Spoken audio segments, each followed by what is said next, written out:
అంతేకాదు ఒక విద్యాశాఖ మంత్రిగా మీ ముందర నుంచుంటున్నా. Leap learning excellence in Andhra Pradesh అని ఒక కార్యక్రమం చేపడుతున్నాం.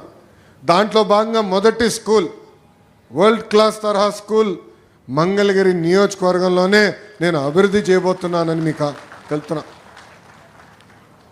కాంట్రాక్టర్లు కొంచెం భయపడుతున్నారు తల్లి, ఎందుకంటే నేను ఎక్కువ టైం ఇవ్వట్లేదు. 50 రోజుల్లో ఆ స్కూల్ మొత్తం రూపురేఖలు మారిపోవాలని చెప్తున్నా.